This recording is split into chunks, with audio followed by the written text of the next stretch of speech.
Okay po. Share na po kami. Ayan, i-announce lang po namin yung up-to-date club session conjunctivitis certificates of attendance ready for download na po sa ating group up-to-date club Samal by PPCS. Okay. Ayan. May CPD credits ba, no? Sana po. Sir, wala pa sa ngayon. Layan natin. Wow, may birthday celebrant pa Happy tayo. birthday po. Kung nandito po siya, usually po, uma-attend po si Midwife Tess eh. Happy birthday, Ate Tess. Pero nandito yung mga taga San Juan. Pagbati na lang kay Ate Tess. Birthday. Hello.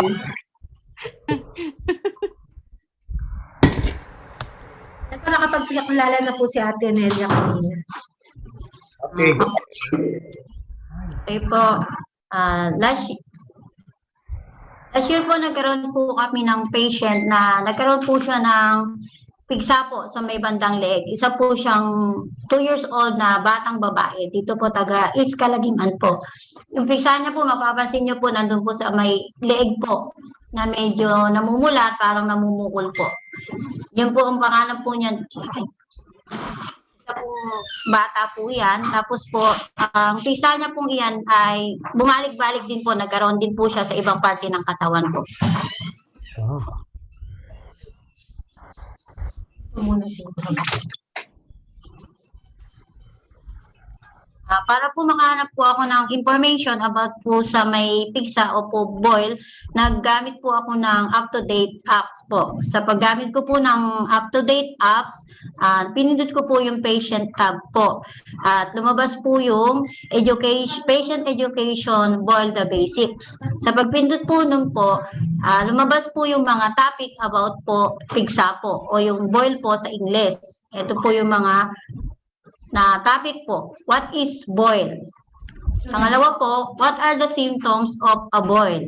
Ikatlo po, should I try to treat my boil on my own?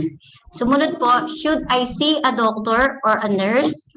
And next po, will I need a test? At yung huli po, what other treatment might I have? Next po, what is a boil? O ano po yung pigsa? Yung para po natin siya maintindihan. Ang pigsa po ay isa pong infeksyon sa ilalim po ng ating balat na kung saan nagiging sanhi po siya ng masakit at puno ng nana na bukol doon po sa parte ng ating katawan. Ang pigsa po ay nangyayari kapag po na-infect yung ating mga hair follicle. Ano po yung hair follicle? Ang hair follicle po ay isang sac sa ilalim po ng balat kung saan po ang isang buhok ay nagsisimula pong lumago. Gaya po ng nakikita nyo po dun sa may larawan po. At karaniwan po yung pigsa daw po ay tumutubo sa mga likod ng leeg, mukha, braso at puwet. At maaari rin po silang mangyari saan man po tumubos na may buhok sa ating katawan. Ang medical term po para sa pigsa ay tinatawag po na furuncle. Kung minsan po yung mga pigsa, tumutubo po siya sa isang parte ng ating katawan kung saan nagsasama-sama po sila para po yung mga nana, yung collection po ng nana ay mabuo. At yung tinatawag po na collection ng mga nana, yung medical term po doon ay carbuncle. Next po yung symptoms of a boil o yung mga sintomas po ng pigsa. Ang una po, ang pigsa ay isang masakit, pulang bukol po sa ilalim ng ating balat. Ikalawa, mapapansin po natin na karaniwang maputi o dilaw sa gitna yung nasa pigsa po. Yun po yung tinatawag pong nana. Ikatlo, maaari po ito magsimulang maliit po lamang at bandang huli mabilis po siyang lumalaki. At yung panghuli po, karaniwang sumasakit habang lumalaki po yung pigsa. Next po yung should I treat my boil on my own? Oo. Upang ito ay gumaling at kailangan mabuksan upang ang nana po ay lumabas at kung minsan ang pigsa po ay bumubukas at lumalabas ng pusa. Ngunit karamihan sa mga ito ay sa pigsa ay nangangailangan ng mabuksan at mailabas. Pagkatapos po mailabas ang pigsa, ito po ay dapat na humupa na. Upang tulungan ang iyong pigsa na nabubungkas at dapat pabigyan ito ng warm pressure. Maaari pong basain ng isang malinis na washcloth na may mainit-init na tubig at ilagay po ito doon sa may mismong piksa. Kapag po lumamig ang washcloth, basain ito at upang maging mainit-init na tubig at ibalik po ulit doon sa may piksa. Ulitin ang hakbang na ito ng 10 hanggang 15 minutes po bawat ilang oras. Siguraduhin din po na ang iyong kamay ay malinis pagkatapos hawakan ang iyong piksa. Kapag ang piksa ay nagbukas at nailabas, dapat po itong gumaling na ng kusa. Ngunit maaaring tumagal ito ng ilang linggo po para po yung isang piksa ay bumukas at lumabas at gumaling ng lubusan. Hindi po dapat pisilin o i-pop up yung piksa. Ang paggawa ng mga bagay na ito ay maaaring magpakalat po ng infection. Next po, should I see a doctor or a nurse? Kailangan po magpatingin sa isang doktor or nurse. Ang yung piksa ay gumagaling pagkatapos mong subukan itong gamutin sa bahay. At dapat makita ng doktor o nurse kung ang piksa ay lubhang masakit o mas lumala pa. Ikalawa, ito ay gumaling ba o naging pabalik-balik lamang po. Ikatlo, kung ito ay nasa iyong mukha o gulugod. At yung panghuli po, kung ikaw ba ay nakakaranas na ng lagnat. Tama yun. Next po, will I need a test? Marahil po hindi. Upang siguraduhin na ikaw ay may piksa at hindi po iba pang kondisyon ng balat. Ang iyong doktor o nurse ay magtatanong sintomas at gawin ang isang test o examination. Maaari din silang kumuha ng isang maliit na sample ng nana mula sa loob ng piksa. Pagkatapos ay magsasagawa sila ng mga lab test sa sample upang malaman kung anong uri ng bakterya ang nagiging sanhi ng piksa po. Next po, what other treatment might I have? Kung ang piksa ay masyadong malaki, ang iyong doktor ay maaaring magsagawa ng isang procedure upang punin ito at buksan upang maaari itong matuyo. Kung mayroon kang isang koleksyon ng mga piksa, ito'y bubuksan upang matuyo. Depende sa iyong piksa, iba pang kadahilanan, maaaring kailangan mong uminom ng antibiotic na gamot. Tama. Next po, ito po yung advice sa piksa po. Treatment and advice given po dun sa pasyente. Una po, warm compress on affected area 10 to 15 minutes, 3 times a day po. And second po, for possible incision and drainage po.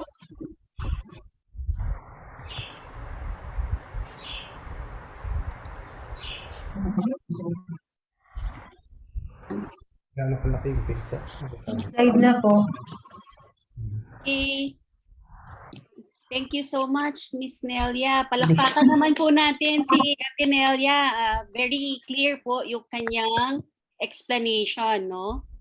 So ngayon po, tatanungin naman natin kung merong mga question mula sa ating mga kasama dito sa Zoom. Meron po bang mga gustong magtanong?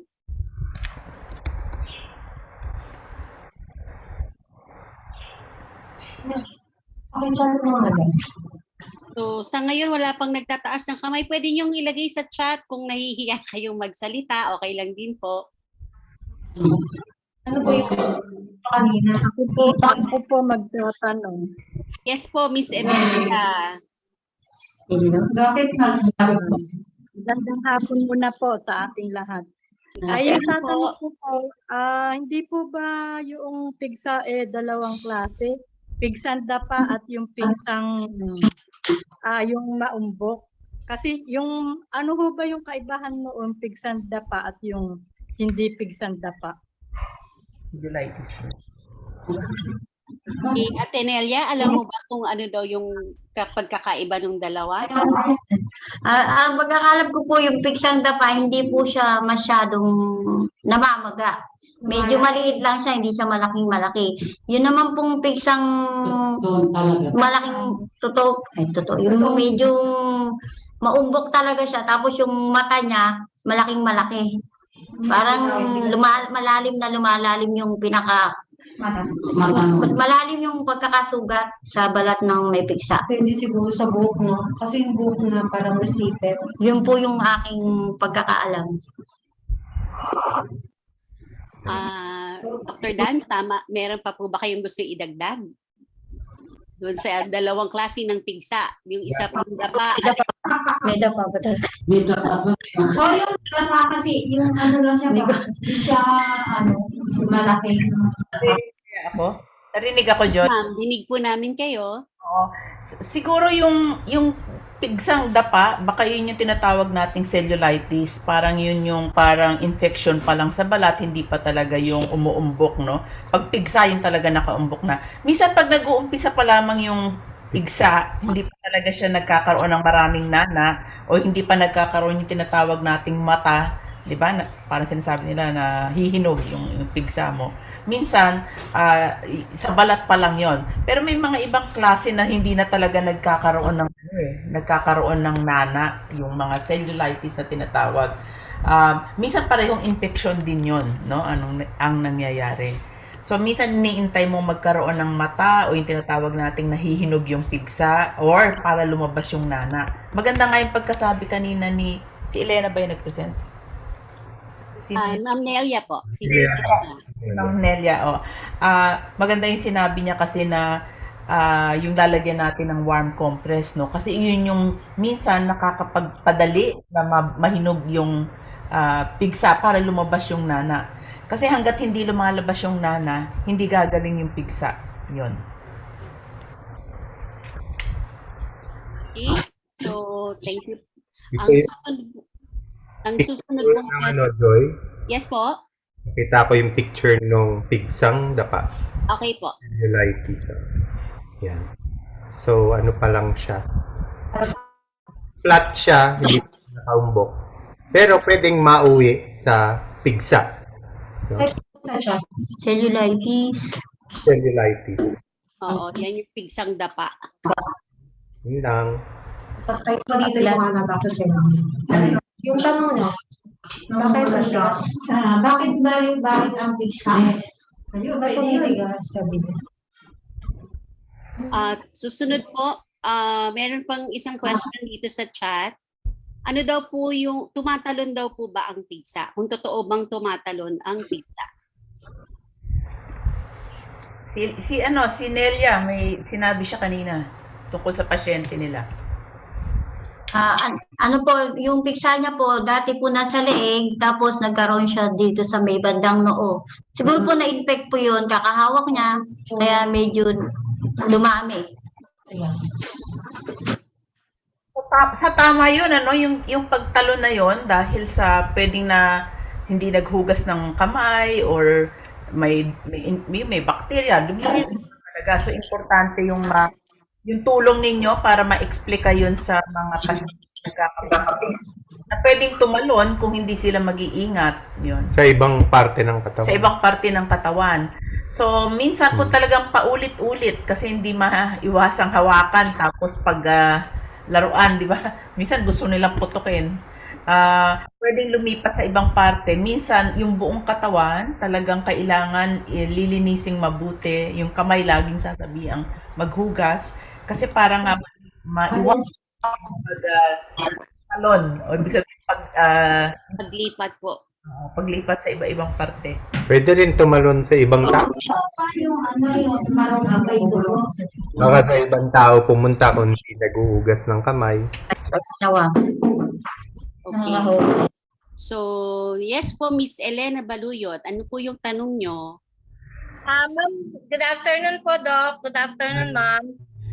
Kadalasan po naririnig po namin na yun daw pong pigsa nakakahawa. Totoo po ba yun? Well, so ano yun? Hindi nakakahawa yun. Well, kasi bacteria yun eh. So by direct contact, lalo na kung may sugat yung isa mong kasama, hinawakan niya yung sugat mo at napunta dun sa sugat niya, pwedeng kumalat ang infection. No, kasi common yan, streptococcus or staphylococcus. So, ang transmission nun through dirty objects. At So, saka, pwedeng to skin contact, sir. kaya kailangan laging nililinis at nagugulat ng kamay, no? Pag hinahandle yung sugat. Ang maganda rin wag yung mag-share, dapat yung mga tuwalya ganyan, wag na lang kung lalo na kung may infection na ganon, wag silang Mag-share, ma'am, ng towels. Ano. mga ganon, no? Kaya minsan din nasasabi nilang nakakahawa kasi yung paano sila maglinis ng katawan, mag-ingat. Minsan sa isang pamilya hindi sila mag-ingat. So parang magkakaroon din naghuhugas lagi ng kamay pupunta sa kabila. So talagang minsan yung buong pamilya yung kailangang payuhan tungkol sa Yung isang kaibigan natin, di ba? ano? Mag-asawa at saka yung anak. Oo. Panay pigsa sila. So, yun po. Pwede pong makahawa kung hindi po maingat. Yun. Hygiene lang naman yun eh. Po. Meron pong tanong si Miss Virgie Diwa. Bakit daw po tumitigas at pabalik-balik? Well, tumitigas kasi habang napupuno ng nagiging yun, tense. Pigsa. So patigas ng patigas. Masakit. Pasakit din ng pasakit. May pressure Kasi sa loob. dumadami yung nana sa loob, parang volcano yan eh. So pagka na-incise o kaya pag pumutok na, parang vulkan din, no? Kuminsan pag incise, sumisirit. Kasi nag-collect na, may pressure na sa loob. Dumami yung nana, no? Ano pa yung isang tanong? Bakit? Pabalik-balik daw po. So, kuminsan, pag may natirang nana, hindi na-drain ng maigi, so, nandun pa yung konting bacteria, so, dadami na naman sila, no? So, mas maganda talaga na complete yung evacuation pag bumukas na yung, yung pigsa. No? Dapat matanggal lahat yung infection, no, sir, no? Okay, meron pong tanong galing kay Miss Melita Kaliwan. Add ko lang, Joy, di ba pag nag-incise and drain kuminsan, Yung sinasabi kanina ni Nelia na procedure. Parang operation siya, sir. Minor operation po. Isa-stab mo ng ng scalpel. Tapos kuminsan yun, magkakatabi na maraming tabi-tabi. Opo. Yung inaano nila, parang pinuputok nila, pinapasok yung scalpel sa loob at iniikot para lahat nung capsule mabuksan at ma-drain lahat nung infection. So doktor at saka yung Sa doktor yun, or kaya man surgeon. Minsan some nurses can also do that. Okay. So, isa pa pong question galing kay Melissa Kaliwan.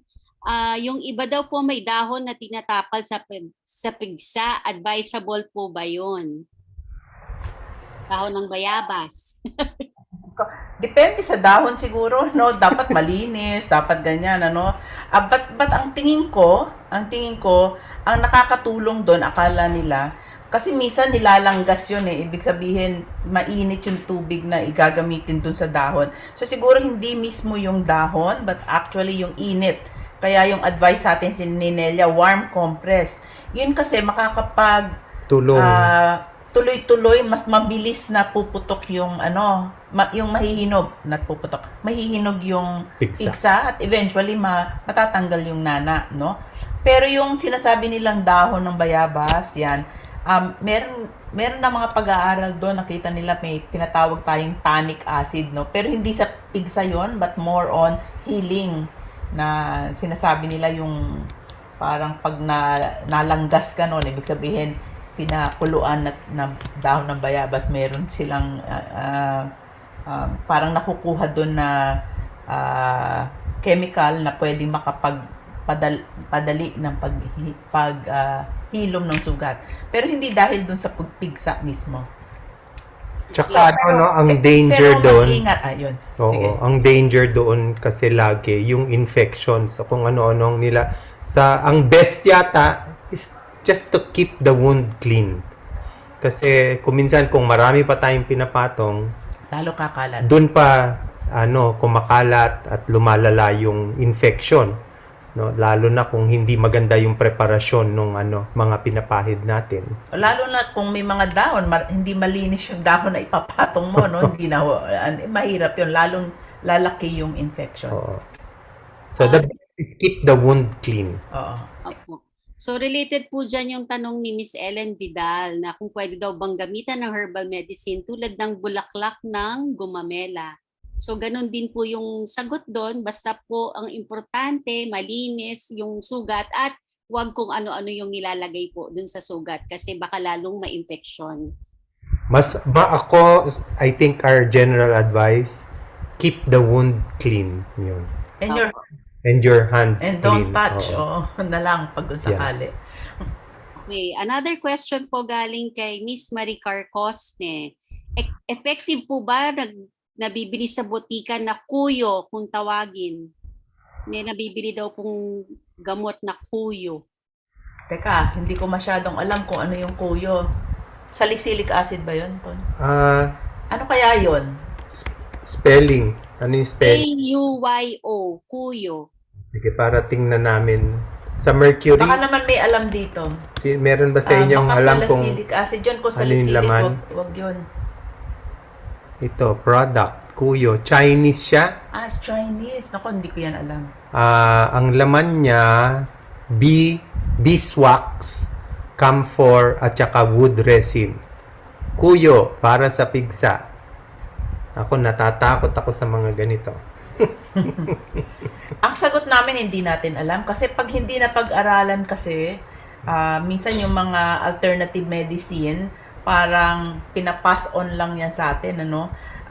Pag hindi na pag-aralan, mahirap namin sabihin na hindi mabisa, mahirap din namin sabihin mabisa yan. So, pag-iingatan natin, nasa ating desisyon yun, no? Kung sa tingin natin, believe tayo rito. Mag-ingat lang kasi may mga nakikita kami na, minsan kung ano pinapahid, di ba, nanggigigil yung iba, kung ano pinapahid, minsan lalong nasusunog kasi ang tatapang, yung sinasabi kong salicylic acid kanina, ang tapang nun eh. Pwede makasunog ng balat. Yun yung pag-iingatan natin kasi kung hindi natin alam yung laman nung pinapahid, pwedeng mas makasama pa. Lalo magkakaroon ng yung tinatawag nilang cellulitis o yung pigsang dapa kasi lalong yung buong balat mamumula. So marami na akong pasyente na dumating sa akin, ay ano na yan, ang dami palang pinahid, no? Minsan meron pang violet, yung gentian violet nilalagay din mo. Okay. So, meron pa pong tanong dito galing kay Miss Lodeline Bugay. Totoo daw po bang ang madalas pigsain ay tumataba? Ang rason doon, sa tingin ko kasi kung minsan pag lumalaki tayong bigla, yung ating mga balat nagdidikit-dikit, di ba? So parang nagkakaroon ka na ng mga bilbil ang tawag doon.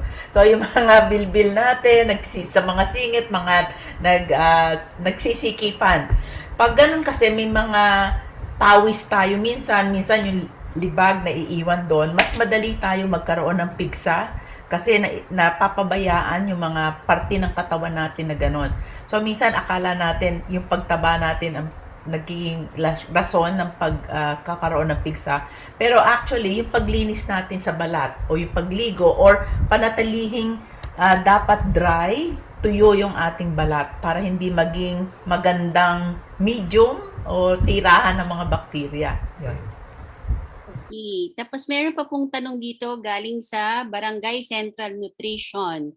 Tanong ko lang po, yung iba po kasi ginagamitan ng bote para lumabas yung mata. Required po ba yun? Nung Ikaw, Ton. panahon pa ng lolo ko yun Binibigla ko. Nakakatakot. Ganun yan. Oo. Yan. Di ba ang sabi, warm compress, tapos hintayin nating mahinog. Oo. Pero pag nahinog, wag nang gamitan ng bote, lalabas at lalabas lang yun. Baka makalimutan ko lang na sabihin, no, maganda yung sinabi ni Nelia kanina yung mga warning signs kung kailangan ng patingnan sa doktor, no. Yung isa doon is kung nilalagnat ka, no. Maganda yon kasi kailangan warning sign yan. Pag may lagnat, kailangan na ng oral antibiotics yon, no. Tapos yung isa pa niyang sinabi, kung lumalaking hindi gumagaling, no? Lalong lumalaki, mabilis lalo yung paglaki. Nako, kailangan na niya ng mas matapang na antibiotics. Kailangan niyo nang ma-refer sa isa pang doktor o yung kailangan magtanggal nung nana, no? Nakakatakot yung yung pinuputok ng pilit katulad nung paggamit ng bote.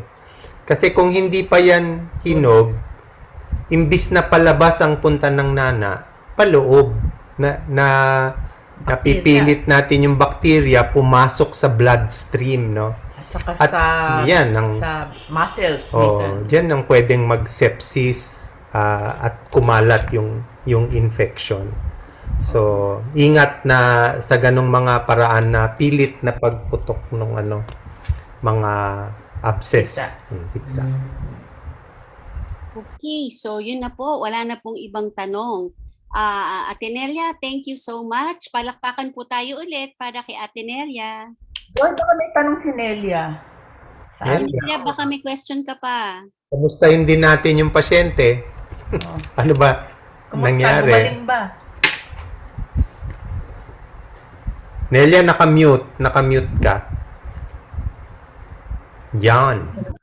Gumaling naman po siya, Doc. Hindi naman po siya naoperahan kasi ginamitan po nila ng warm compress saka po nilinis po yung sugat. Kaya po hindi na naoperahan. Wala nang pinahid na kung ano-ano. Hindi naman po nagpahid ng kung ano-ano. Kailangan, di ba? Kusang gumaling. Hindi gumamit ng bote. Hindi po. Bata po yun. Hindi naman po gumamit ng bote tsaka hindi po tinamalan ng mga dahon-dahon. At saka sa lieg, delikado yung sa lieg. Sa leeg po siya. Meron pala kaming ako gusto kong dagdag, isa kong natutunan ng student, itong sa pagitan ng mata, yan dito sa labo, yung triangle na yan, dangerous zone yan. Kasi yung pigsa dyan, pimple o tagyawat, kung meron dyan, ang drainage niyan papunta sa brain. So, pwedeng kumalat sa brain dun sa area. So, lalo na dun sa area na yun, huwag pipiliting pumutok ang mga infected, mga skin infection. Diretso sa brain, pwedeng mag-meningitis. Meningitis, brain abscess. So, ingat. Mag-ingat dito. Okay. Okay, to summarize lang po. So, ang boils po o pigsa ay isang infeksyon sa balat na bacterial infection siya at dapat nating tandaan, always keep the wound clean. Lagi pong maghugas ng kamay, panatilihing malinis ang sugat at wag pong kung ano-ano ang ilalagay sa sugat. Okay, at kung mayroon pong fever, kailangan nang magpa-check up sa doktor. Okay po, so time to open your videos. Picture taking na tayo.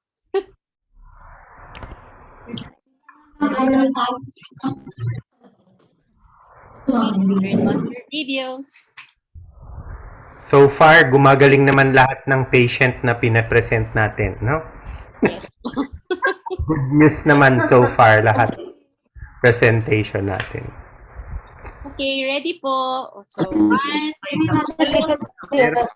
dalawang presses po ako magte-take ng picture ha. So, don't turn off your video again. Okay, ready? 1, 2, 3. Okay, isa pa po. Kaya kong pag-isahin, Joy. Pero sige, kuha ka muna. Ito muna, sir. Okay, ready? 1, 2, 3. Okay, sir. Kayo naman. Sabay-sabay.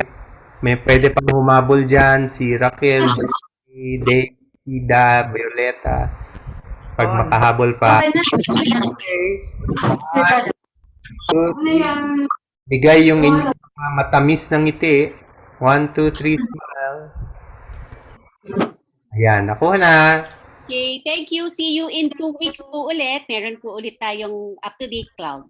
Thank you. Thank you po. Bye. Bye-bye.